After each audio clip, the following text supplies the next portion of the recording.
Okay, a bit of talk about suction control valve. Won't rev very high. Sometimes you might rev to 2 grand, sometimes you might rev to 3.5 when you first start it. Then other times if you hit 3 grand, it won't rev anymore, it goes into limp mode. Anyway, I just brought this thing off eBay, and it's supposed to be a original fit, whatever have you, and it's the right part number, and it's throwing it into limp mode. It's giving out a code. It'll idle, but it won't rev after you leave it sitting for about, I don't know, 30 seconds. But before that, it'll rev and do everything. You let it idle, oh no way. It's a Denso one of them. I don't even know if they're real. They're all on eBay. I paid about $80 for it. Look, long story short, it's caused nothing but problems. I thought it was pretty good, but obviously not. So my thing was skipping a couple of beats and whatever have you. You can do it in the car. There's a hose down there. I'll try to get the torch out. Comes down. Horrible looking hose clamp there on the fuel line. If you see it. Alright, there. You undo that. And you can get it with an Allen curve. Things like a 6mm on the back of the pump. But you can get it. I've had to use a screwdriver to pop that stupid clip on the top, the electrical plug. And after that, it's only 2 screws. And basically, when you get it, this O-ring floats around. I just pack it with a bit of grease, I hold it in place and put it in. But I got desperate because this wouldn't work. So what I did was, I pulled mine apart.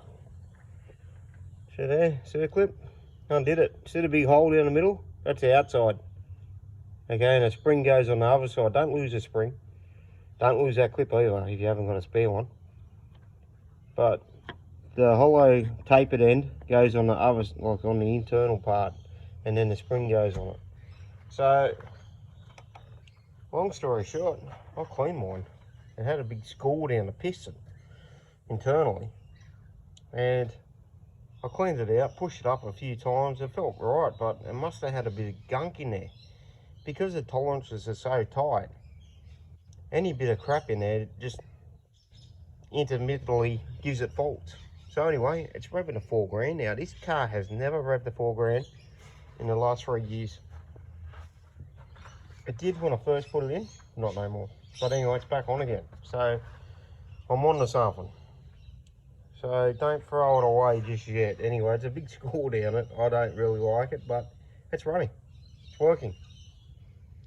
But running this thing too made the injectors really loud, this one, the Denso one. Oh, the injectors were horrible. Sometimes I put a bottle of 2-stroke in the full tank, and that helps the injectors. It lubricates them and shuts them up a little bit and makes them a bit more free. I recommend doing it. Probably not the whole bottle, but some people run a bit of petrol too, and like 5%, and that helps burn the gunk out of them. So if you've got noisy injectors, try that, because you get a lot of injector knock in these things. And run premium fuel too. Like Caltex here in Australia, my car loves it.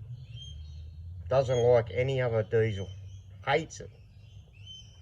Anyway, so sometimes on the load too, when you're towing something, they knock their head off. So, you know, that's something just to take in on board. But yeah, it's pretty basic. Clip out, piston out, and clean the gunk out. Use a bit of brake cleaner, carby spray, whatever, clean the guts out. Like I said, grease and put it back together. It has got a gasket there. I didn't worry about changing it, I just left it on there. It was sitting on there, so I just left it. I didn't put another one on top of it. And yeah, this thing, I don't know, it's a copy or something. If it's not genuine, I'd try to keep away from it. The box seemed pretty legit, but I don't really think so.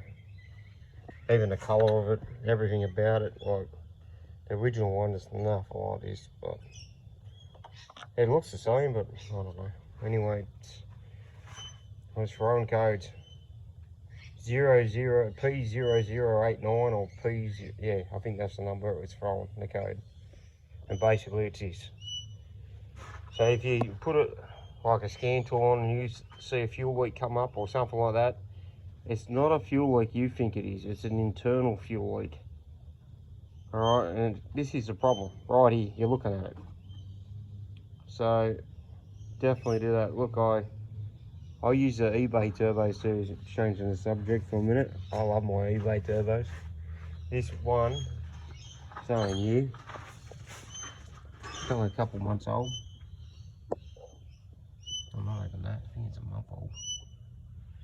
But the last one, the air cleaner destroyed itself and got sucked up the inlet, so I'd inspect them a bit. I had to drill holes in my box too to make it flow better. Like, it sucked the air cleaner inside out and caused problems with the bigger turbo on it. And it actually sucked it into the turbo and bent the front impeller. At 150,000, it was still going strong. The old eBay job. But I've modified up here too. All the plastic rubbish it's gone. Bit bodgy, but what do? On the side of the road. And went to a plumbing store or whatever and put spare parts and put a few things together and that was it. Anyway, that doesn't work anymore. But it's just a runaround. It's nothing fantastic. I don't recommend boosting them or doing anything crazy. This thing hammers for what it is. For a little 2.5 diesel, it gets along for a 2-ton truck. Or probably heavier than that. Anyway. So yeah, a bit of things to take on board. And before you go changing it, give it a good clean out. And see what you reckon. But mine came good again. But I'm a bit right about the score. But anyway, I'll put these on too. Rubbers around that. Try to insulate it and stop the noise. Works a little bit. Gets rid of the vibration of that. Quietens the injectors down a little bit. Anyway, I've got other videos about injectors. They're all different types. Some interfere with the camshafts and that. I've got serial numbers up there you can chase up. The other thing is too, when you turn the motors off and you change your fuel filter and you wonder why the next morning it won't go, that's a return valve in here. If it's not genuine, it returns the fuel and you got to pop it up every morning, get the fuel back up, then you can go again. But if that's what's happening, like you can't start it, it's returning the fuel. But any questions, just ask me. Look, I've basically rebuilt this silly thing because I got it from a car yard. Anyway, that's another story. I just joined this up because I got the frame that goes over the top and that, but I just threw that in there. Goes to the turbo. But I just was playing around with that many things. I just needed room to move. So that frame will come off and yeah. Anyway, any questions, just ask me and glad to help you out. Thank you.